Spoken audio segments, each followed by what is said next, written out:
Top Rankers IAS Academy, the right choice to realize your dream. மாணவர்கள் அனைவருக்கும் வணக்கம். இன்னைக்கு வந்து குரூப் 2 இன்டர்வியூ போஸ்டான ப்ரொபேஷன் ஆஃபீஸரை பற்றி தான் பார்க்க போகிறோம். எப்படி வேலை இல்லாதவங்களுக்கு வழிகாட்டியாக அமைக்கிற ஜூனியர் எம்ப்ளாய்மெண்ட் ஆஃபீஸர் எந்த அளவுக்கு முக்கியமோ அதே மாதிரி சிறையில் இருக்கவங்க மற்றும் முதல்ல ஃபஸ்ட் டைம் இந்த அஃபண்டர் முதல் முறை என்ன பண்ணுறாங்கன்னா குற்றம் பண்ணியிருக்காங்க, இல்லாட்டி வந்து அந்த ஃபேமிலிலேயே அவங்க தான் இன்கம் ஏர்ன் பண்ணுறவங்க இருந்தால், பிரெட் வின்னர்னு சொல்லுவாங்க, இன்கம் ஏர்ன் பண்ணுறவங்களா இருந்தால் அவங்களுக்கெல்லாம் வந்து ஒரு பெயில் வழங்கி அவங்க இதுக்கப்புறமும் ஒரு ரீஹேபிலேஷன் மாதிரி மறுவாழ்வு அளிக்கிற அதிகாரி தான் ப்ரொபேஷன் ஆஃபீஸர் அப்படிங்கிறவங்க. அந்தளவுக்கு முக்கியமான பதவி தான் இந்த குரூப் 2 இன்டர்வியூ போஸ்ட்டில் இருக்கிற ப்ரொபேஷன் ஆஃபீஸர். தமிழில் வந்து நன்னடத்தை அதிகாரின்னு சொல்லுவாங்க.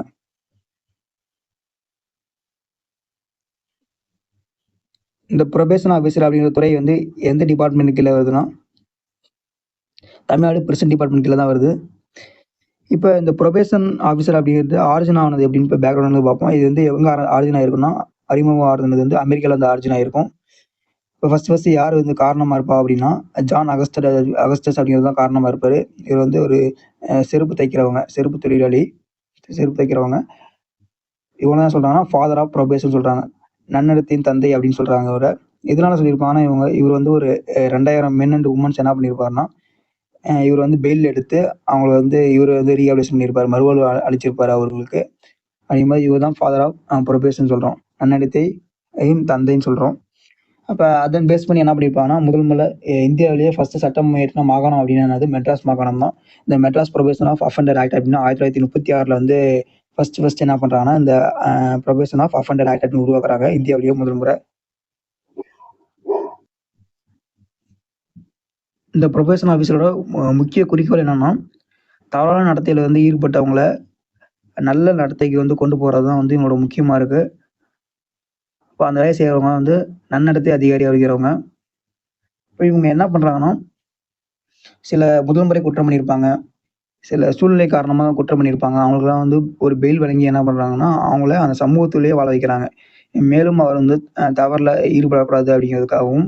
அப்புறம் சிறை அப்படிங்கிறது வந்து பல வாரியாக மக்கள் இருப்பாங்க, நல்லவங்க இருப்பாங்க. இப்போ கோர்ட்டின் வழிகாட்டுதல் படி அவங்கள வந்து மேலும் குற்றத்தில் ஈடுபடக்கூடாது அப்படின்ட்டு இவங்க என்ன பண்ணுறாங்கன்னா ப்ரொபேஷன் ஆஃபீஸர் அப்படிங்கிறது தான் பெயில் வழங்குவாங்க.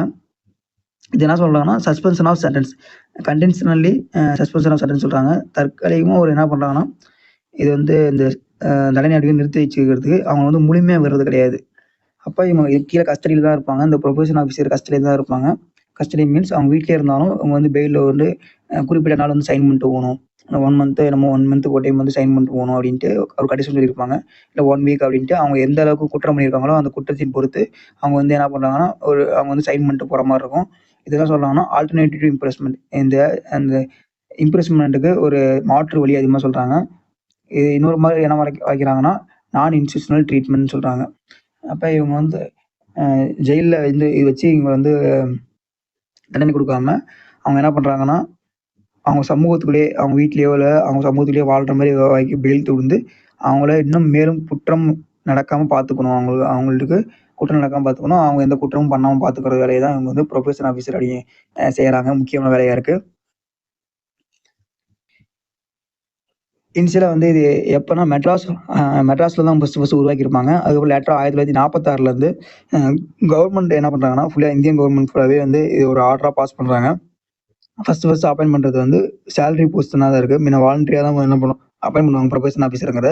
இப்போ வந்து ஃபஸ்ட்டு சேலரி கொடுத்து 1 சீஃப் ப்ரொபேஷன் சூப்பர்டென்ட் என்ன பண்ணுறாங்கன்னா இவங்க வந்து அப்பாயின் பண்ணுறாங்க. அதே மாதிரி 20 டிஸ்ட்ரிக்ட் ப்ரொபேஷன் ஆஃபீஸர் வந்து அப்பாயின் பண்ணுறாங்க. இதெல்லாம் யாருக்கு கீழே அப்பாயின் பண்ணுறாங்கன்னா Tamil Nadu jail service, Tamil Nadu subordinate service கீழே வந்து என்ன பண்ணுறாங்கன்னா அப்பாயின் பண்ணுறாங்க.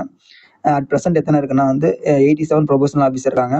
அப்போ 9 லீவ்ஸ் ரிசர்வ் ப்ரொபேஷன் ஆஃபீஸர். இப்போ லீவ் எமர்ஜென்சியில் சம்மந்த லீவ் இருக்குது, ஏதாவது இப்போ காந்தி ஜெயந்திக்கு அந்த மாதிரி ஏதோ ஒரு லீவ் விட்றாங்க, அந்த மாதிரி ஏதோ சம்திங் லீவ் விட்றாங்க, அதாவது அவங்க அப்பா அம்மாவுக்கு உடல்நிலை சரியில்லை, இல்லாட்டி அவங்க ஒய்ஃப் ஏதாவது உடம்பு சரியில்லை, அதுக்காக லீவ் விட்றாங்க. அதெல்லாம் பார்த்துக்கிறது வந்து அவங்க 9 லீவ் ரிசர்வ் ப்ரொபேஷன் ஆஃபீஸர் இருப்பாங்க.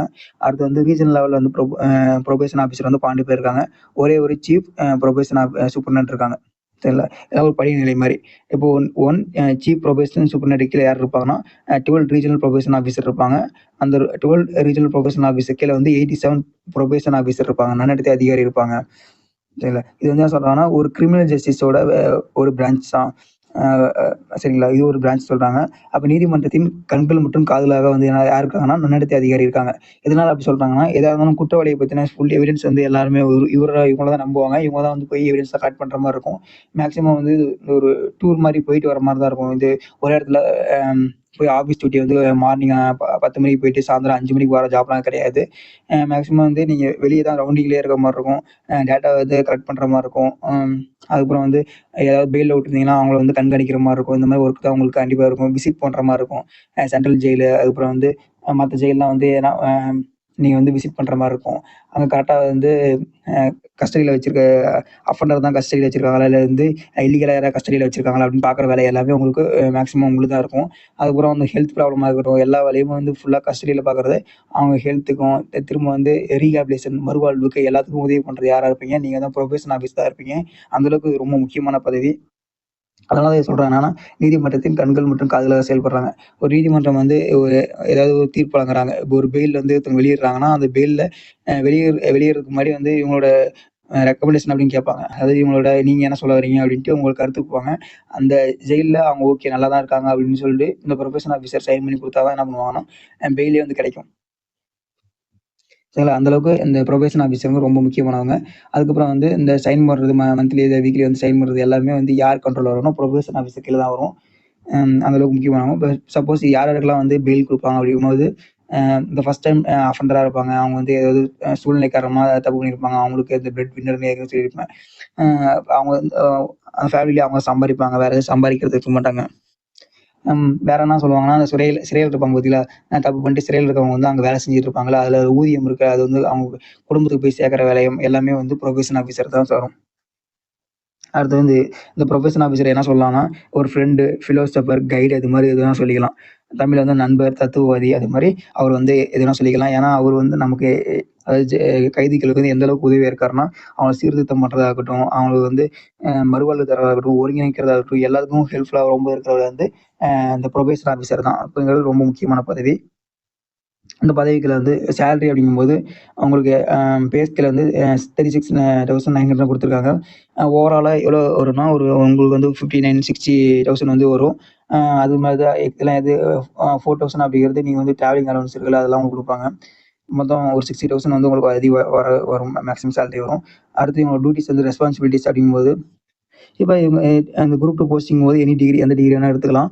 அ ஒரு 15 இயர்ஸ் எக்ஸ்பீரியன்ஸ் ஆனா, அடுத்து வந்து அம் ரீஜினல் புரொபேஷன் ஆஃபீசர் ஆக போறீங்க. இந்த டியூட்டீஸ் அண்ட் ரெஸ்பான்சிபிலிட்டீஸ் பார்க்கும்போது, இவங்க என்னென்ன வேலைய பார்க்குறாங்க அப்படின்னு பார்க்கும்போது, இவங்க வந்து பிரிலிமினரி என்குயரி ரிப்போர்ட் அப்படின்ட்டு கோர்ட்டுக்கு சப்மிட் பண்ணுவாங்க. இது எது கீழ எந்த ஆக்ட் கீழ சப்மிட் பண்றாங்க அப்படின்னா, த புரொபேஷன் ஆஃப் அஃபெண்டர் ஆக்ட் 1958 கீழ குற்றவாளிகள் தடுப்பு சட்டம் 1958 கீழ வந்து என்ன பண்றாங்கன்னா, இந்த என்குயரி ரிப்போர்ட் பண்றாங்க.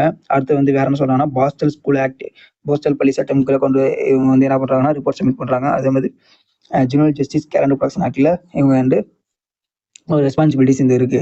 அங்க பிரிலிமினரி என்குயரி ரிப்போர்ட் அப்படின்ட்டு அவங்க வந்து சப்மிட் பண்ணணும். அந்த குற்றவாளிகள் இருக்காங்கன்னா, அவங்கள பத்தி இப்ப பெயிலே கேட்குது, ஏதாவது ஒரு சில இது கோர்ட் வந்து யார்ட்ட கேட்கணும்னா, புரொபேஷன் ஆஃபீசர் தான் கேட்கும். நன்னடத்தை அதிகாரிட்ட தான் கேட்கும். நன்னடத்தை அதிகாரி தான் என்ன பண்ணுவாங்கன்னா, அவங்க வந்து ரிப்போர்ட்லாம் அறிக்கை வந்து சமர்ப்பிக்கணும். அப்ப வந்து இவங்க வந்து ஜெனியூனா இருந்திருக்காரு. இவரு எந்த சிறையில வந்து எந்த தப்பும் பண்ணல. ஜெனியூனா கரெக்ட்டா வந்து ஒர்க்க பார்த்துருந்தாரு. வேற எந்த பிரச்சனையும் ஈடுபடல அப்படிங்கும்போது, அந்த சர்டிஃபிகேட்லாம் குடுக்குறது யாருன்னா, புரொபேஷன் ஆஃபீசர் தான் குடுப்பாங்க. அடுத்து வந்து எமர்ஜென்சியா இப்ப ஏதாவது லீவ் விடுறாங்க, ஆர்டினரி லீவ் விடுறாங்க. அதுக்கப்புறம் வேற ஏதாவது காரணத்துக்காக லீவ் விடுறாங்க. எல்லாத்தையும் வந்து இவங்க ரிலீஸ் பண்றது எல்லாமே யாரு? புரொபேஷன் ஆஃபீசர் தான் இருப்பாங்க.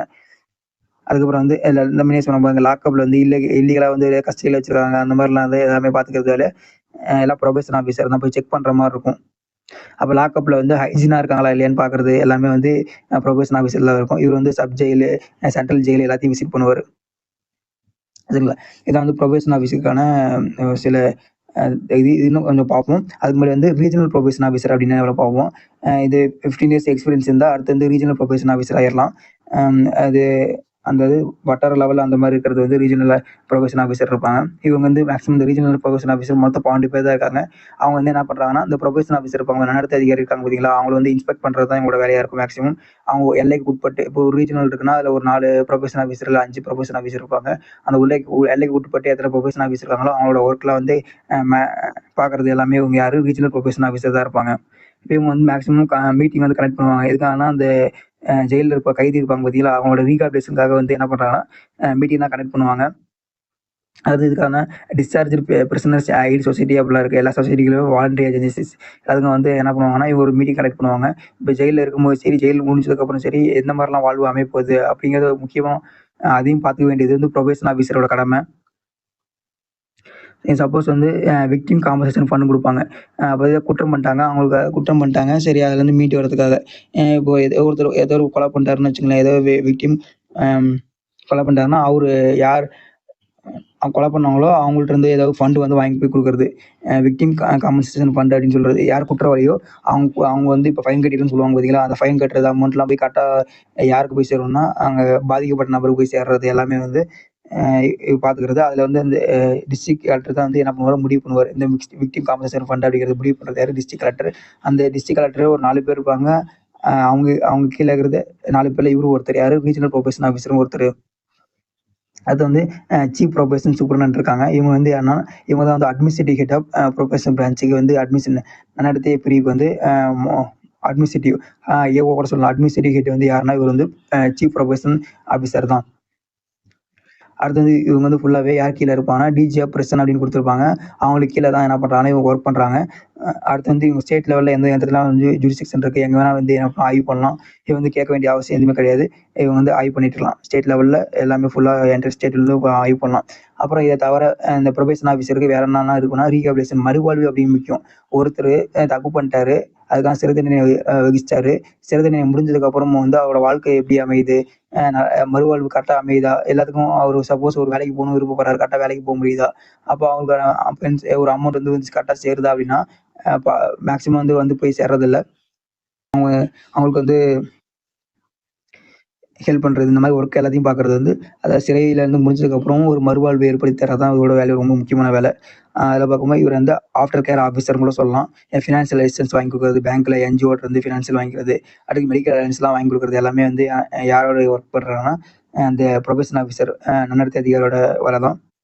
அவங்க வந்து ஜெயிலேருந்து முடிச்சுட்டு 5 வருஷம் தானே அனுபவிச்சுட்டு வராங்க. அப்படிங்கும்போது என்ன பண்ணணும், அவங்க மறுவாழ்வு அப்படிங்கிறது ரொம்ப முக்கியம். அப்போ தான் வந்து அவங்க இன்னும் தப்பு பண்ணாமல் அந்த வழியிலேருந்து அவங்களை காத்துக்க முடியும். அப்படிங்கும்போது இந்த பதவி அப்படிங்கிறது ரொம்ப முக்கியமான பதவி. குரூப் 2 இன்டர்வியூவில் ப்ரொபேஷன் ஆஃபீஸர் செலக்ட் பண்ணுற அனைத்து மாணவர்களுக்கும் மற்றும் மாணவிகள் அனைவருக்கும் என்னோட வாழ்த்துக்கள் தெரிவிச்சுக்கிறேன். இது மாதிரி ரெகுலராக உங்களுக்கு வீடியோ வேணும்னா டாப் ரேங்கர்ஸ் ஐஏஎஸ் அகாடமியை லைக் பண்ணுங்கள், ஷேர் பண்ணுங்கள் அண்ட் சப்ஸ்கிரைப் பண்ணுங்கள். Thank you friends.